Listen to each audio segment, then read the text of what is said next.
প্রিয় লাকসামবাসী, আপনাদের আজকের এই মাহফিলে এসে আমার মনে পড়ছে 2021 সালের 8ই ফেব্রুয়ারির কথা। সেদিন আমি অন্য আরেকটা মাহফিল থেকে এসে আপনাদের এই মাহফিল অ্যাটেন্ড করেছিলাম। আমি সরাসরি এসে স্টেজে ওঠার কারণে আমি আপনাদের এলাকার পরিস্থিতি সম্পর্কে আমার ধারণা ছিল। আমি আলোচনা চালিয়ে যাওয়ার সময় হঠাৎ করে সন্ত্রাসী বাহিনী যেভাবে অতর্কিতভাবে মাহফিলে ঢুকে মাহফিলকে গন্ডগোল করে দিয়েছিল, আমি বিষয়টি যদি আগে থেকে জানতে পারতাম তাহলে কোরআনের মাহফিলে অন্তত এই কোরআনওয়ালা লোকদের সামনে এসে কোরআনের মাহফিল বন্ধ করে দিয়ে যাওয়ার সুযোগ ওরা জীবনেও পেত না। ব্যক্তিগতভাবে ছিলেন, আপনারা জানেন, সেই ফেসিবাদের আমল থেকে আমি খুব স্পষ্টবাদী মানুষ, যেটা বলি সোজা সাপটা বলে ফেলি। আমি আসলে সেদিন আজ করতে পারিনি, কারণ যখন তারা আসতেছিল বলতেছিল আমাদেরকে দাওয়াত করে আবার আমাদের বদনাম করে, আমি ভেবেছিলাম হয়তো বা এখানে এলাকাগত আভ্যন্তরীণ কোনো কোন্দল থাকতে পারে, সেটা আমি বিষয়টাকে বুঝতে পারি নাই। কিন্তু পরবর্তীতে যখন দেখলাম যে না, এরা স্বভাবজাত কোরআন বিরোধী, চেয়ারম্যান হোক, এমপি হোক, আর মন্ত্রী হোক, আর প্রধানমন্ত্রী হোক, আর প্রেসিডেন্ট হোক, আল্লাহর কালামের প্রোগ্রাম বন্ধ করে দিয়ে আর আল্লাহর মেহমানদের উপরে অতর্কিত হামলা করে চলে যাবে, এটা তো আল্লাহ তাআলার কোরআনের মাহফিলে আসা মেহমানরা অত সহজে ছেড়ে দিত না। 2021 সালের 8ই ফেব্রুয়ারি সেদিন সে রাতে কি ঘটেছিল এটা অনেকেরই এখনো অজানা, কারণ পুরো রাতের কাহিনী তো অনেকেই জানে না। আমাকে আলোচনা শুরু করার আগে সেটা আপনাদের সাথে শেয়ার করবো। আমাদের সেই আলোচনা তো ইউটিউব চ্যানেলে এখনো আছে। আমরা তো কোরআন হাদিসের বাইরে কোনো কথা বলছিলাম না। আর সেদিন আমরা নবী করিম সাল্লাল্লাহু আলাইহি ওয়াসাল্লামের জীবনী থেকে আলোচনা করছিলাম, শ্রোতারাও আলোচনা শুনছিলেন, কোরআনের আয়াত তেলাওয়াত হচ্ছে, এমন অবস্থায় এসে মাইক বন্ধ করে দিয়েছে। এই মাটি আলোচনা হচ্ছে, মাইক বন্ধ করে দিয়ে তার অর্থপূর্ণ বক্তব্যে আমরা হতবাক হয়েছি। সেটার বক্তব্যে কি বলেছিল সেটা আপনাদের অনেকেরই স্মরণ আছে। সে বলেছিল যে আমি গুন্ডা, আমি মাস্তান, আমি সন্ত্রাস থেকে। তাহলে বোঝা গেল সে যে দলের পরিচয় দিয়েছে এই দলের বীজ ভালো না, সে নিজের মুখেই বলতেছে। তারপরে সে আরো বলছিল যে এই তাহেরির বাড়িকে আমি মরুভূমি বানাবো, এখানে আমি সবজি চাষ করবো সকাল 10টায়। ব্যাকরণ মনে হয় আসার আগে মনে হয় একদিন মতো খাই আসছে, জানেও না যে মরুভূমিতে সবজি চাষ করা যায় না। বলেছি তাহেরি সাহেবের বাড়ি এখনো ঠিকই আছে, কিন্তু আমি শুনছি ছাত্ররা নাকি তার বাড়িতে 5 তারিখে কি জারি করেছে। ইতিহাস হলো এমন, আপনি যেটা করবেন সেটা ফিরেই আসবে। এই পদ্ধত, এই অহংকার কোথায় গেল আজ? তারপর আমি চলে যাওয়ার পরে আমি কিভাবে গেলাম? আমাকে তো তাহেরি সাহেবের বাড়িতে আমাকে ওয়ালিউল্লাহ ভাই তাহেরি সাহেব আমাকে নিয়ে গেলেন।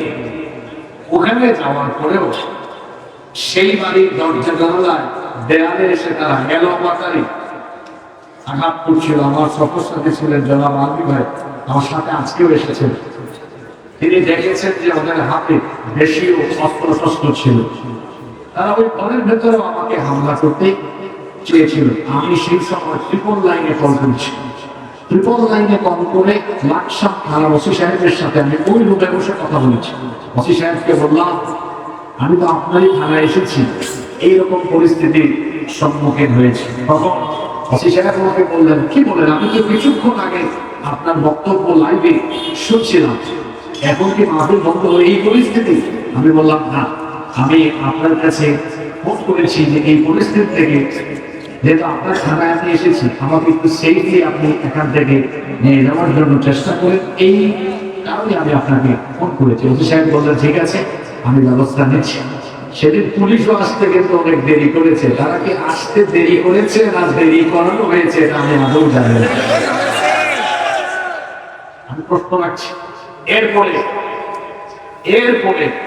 মাহফিলে আগত শ্রোতারা যখন এখান থেকে বিদায় নিচ্ছিলেন, রাস্তা তাদের উপরে এমনই আক্রমণ হয়েছে, অনেককে পুকুরে ফেলে সেখানে তাদেরকে আঘাত করা হয়েছে। অনেক মানুষ সেদিন আহত হয়েছেন। শুধু এই নারায়ণপুরের নয়, দূর দূরান্ত থেকে সেদিন মানুষ এসেছিলেন। পুরা প্যান্ডেল ভরপুর ছিল।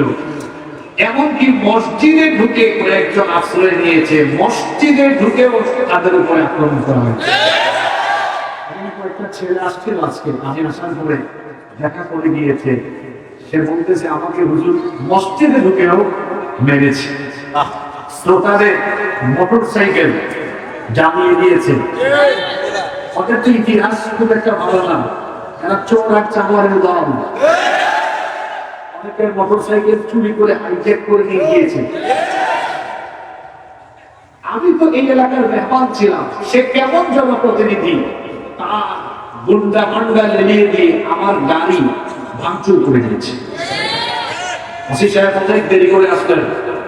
আসার পরে ওসি সাহেব তাদের গাড়ি করে বললেন, যেহেতু আপনার গাড়ি ভাঙচুর হয়েছে আমাদের সাথে চলেন, আমরা আপনাকে এগিয়ে দিই। আমার ড্রাইভার সাহেব গাড়িতে উঠলেন, একটা গ্লাস নয়, সব ভাঙচুর, গাড়ির ভেতরে বাহিরে এমন ভাবে তারা আঘাত করেছে। হেডলাইট, লুকিং গ্লাস, গাড়ির ভেতরে সিলিং, ইন্টেরিয়র সব ভেঙে চুরে টুকরা টুকরা অনেক করে দিয়েছে। যাই হোক, আমরা লাকসাম পর্যন্ত গেলাম। ওসি সাহেব বললেন এমন আপনি যেতে পারেন। আমি বললাম আমাকে হাইওয়ে পর্যন্ত এগিয়ে দেন। আমরা আমাদের এই ভাঙা গাড়িটি উঠলাম, কি আর করবো, এই গাড়ি হলো এমন, লুকিং গ্লাস এই নাই।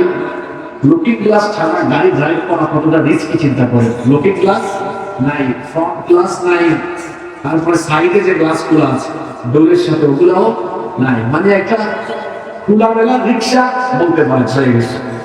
এই কুয়াশার রাতে, ঠান্ডার রাতে আমরা এখান থেকে এইভাবে বাতাস খাইতে খাইতে, বাতাস লাগতেছে, এই ঠান্ডার মধ্যে গাড়ি 30-40 চালায় কোনো মতে আমরা ফজরের পরে গিয়ে চট্টগ্রামে পৌঁছেছি। এরপরে জানতে পারলাম এখানে সেলিম ভাই সহ আয়োজক কমিটির অনেকের বাড়িতে ঢুকে তারা হামলা করেছে, অনেকের নামে মিথ্যা মামলা দিয়েছে।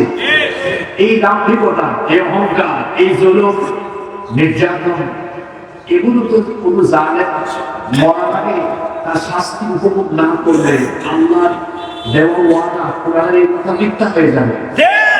আল্লাহ তো কোরআনে কারিমে বলেছেন, আমি জালিমদেরকে তাদের জুলুমের শাস্তি না দিয়ে কখনো মারি না। সেই দাম্ভিক অহংকারী, সেই গুন্ডা সন্ত্রাসী চেয়ারম্যান সাহেব সে বলেছিল, তারপরে আমার নামে আবার মিছিল দেওয়া হয়েছে। লাকসামে মিছিল দেওয়া নেই, আমার ফাঁসি চেয়েছে, মানববন্ধন হয়েছে লাকসামে। তারপর সে দম্ভ করে বলেছে আমাকে সে লাকসামে ঢুকতে দিবে না। 4 বছর পরে হোক, লাকসামে তো আমি আজকে চোরের মতো না, বীরের বেশে এসেছি, কিন্তু সে তো চোরের মতো লাকসাম থেকে পালিয়ে গিয়েছে। সেদিন মাহফিলে যত মানুষ ছিল, আজকে তো এখানে রাস্তাঘাট ধীরে ধীরে ব্লক হয়ে যাচ্ছে, জায়গা হচ্ছে না। সে যদি আজকে লাইভ দেখে বা শুনে, তো সে যেন দেখে নাই যে আমরা এখানে এসেছি, আল্লাহর কোরআনের কথা হচ্ছে। আমি শুনলাম তাহেরি সাহেব আমাকে বলেছেন 17 বছর তারা এখানে আল্লাহর কোরআনের মাহফিল করতে দেয়নি। সেই বছর যুবকরা মিলে মাহফিলের আয়োজন করেছিল, এসে তারা আলোচনা চলাকালীন অবস্থায় বাধা দিয়েছে। কোরআনের মাহফিল চলছে, আল্লাহর কোরআন আছে, থাকবে। তোমরা যারা কোরআনের বিরোধিতা করেছো থাকতে পারো নাই, চোরের মতো তোমরা দেশ থেকে পালিয়ে গিয়েছো। আজকে তোমাদের পক্ষে দাঁড়ানোর মতো একজন মানুষ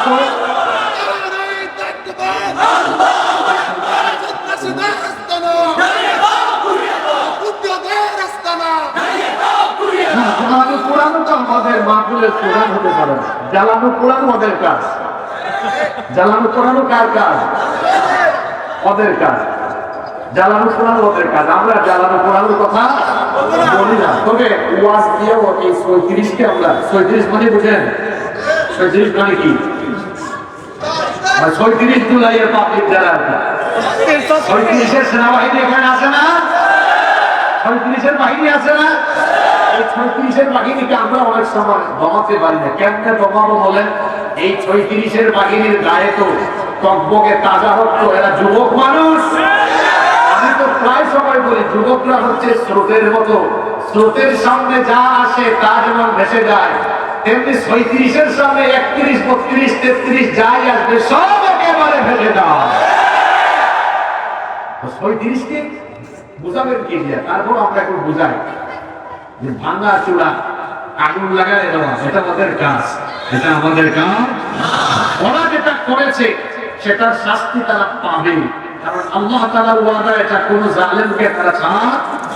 আপনারা দেখুন এখানে হয়তো শত শত মানুষ আছেন যারা মজলুম ছিলেন, জেলে গিয়েছেন, এত জুলুম নির্যাতন সহ্য করেছেন, অনেকে বাড়ি ঘরে আসতে পারেন নাই, আপনাদের জানাজায় আসতে পারেন নাই। এত জুলুম নির্যাতন সহ্য করার পরেও তো কেউ দেশ থেকে পালিয়ে যায় না, সবাই দেশে ছিল। কারণ এরা সত্যিকারের দেশপ্রেমিক। দেশপ্রেমিকরা দেশ থেকে পালায় না, বরং দেশাদ্রোহী। আর ক্ষমতার জন্য যারা নিজের দেশকে অন্যের হাতে তুলে দেয়, ক্ষমতার জন্য যারা অন্য দেশের তাবেদার হয়, অন্য দেশের পা চাটা গোলাম হয়, সেই ভারতীয় তাবেদার ভারতের পা চাটা গোলামেরা পালিয়ে ভারতে চলে গিয়েছে। কোথায় কোথায় তারা আমাদেরকে বলতো, আমরা যারা কোরআনের কথা বলি আমাদেরকে কোথায় কোথায় রাজাকার বানিয়ে দিত, পাকিস্তানি রাজাকার বানিয়ে দিত। অথচ আমার তো পাসপোর্ট আছে, আপনাদের অনেকের পাসপোর্ট আছে, আমাদের পাসপোর্ট একটু চেক করে দেখেন তো কোনদিন পাকিস্তানে আমরা যাওয়া আসা করেছি কিনা। আমাদেরকে যারা পাকিস্তানি রাজাকার বলে ওদের পাসপোর্ট চেক করে দেখেন ভারতে কয়বার যাওয়া আসা করে।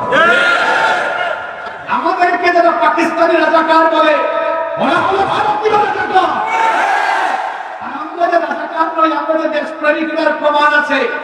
আমরা কখনো দেশকে পাকিস্তানের হাতে বা কোনো দেশের হাতে তুলে দেই নাই। আমরা দেশপ্রেমিক হিসাবে এই দেশের স্বাধীনতা, সার্বভৌমত্ব রক্ষা জীবন বাজি রেখে কথা বলে কাজ করি। কিন্তু তোমরা দুনিয়াবী স্বার্থে, ক্ষমতার স্বার্থে তোমরা ভারতীয় রাজাকার সেজে এই দেশের সবকিছু ভারতের হাতে তুলে দিয়ে ভারতের পা চাটা গোলামি করে যখন এই দেশের জনগণের সামনে দাঁড়াতে পারো নাই, তখন ভারতীয় রাজাকাররা চোরের মতো ভারতেই পালিয়ে গিয়েছে। সম্মানিত ভাইরা, আজকে স্লোগান দিবেন না, আমাকে কথা বলতে দিবেন। আজকে তো আমার অসমাপ্ত আলোচনা সমাপ্ত করতে অনেক কাজ বাকি। বলেছিলাম মাহফিলটা ঈদের পরে করেন, আল্লাহ হায়াতে বাঁচালে তোমার রাতে আসবো, কিন্তু না, এই কমিটি বড় নাছর বান্দা। যুবকরা বলতেছে আসতেই, মানে এমন একটা ভাব তারা নিছে আমি না আসলে তুলে নিয়ে আসবো।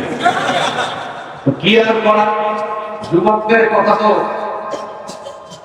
ফেরা যায় না, কারণ এই যুবকরাই হলো আমাদের সম্পদ।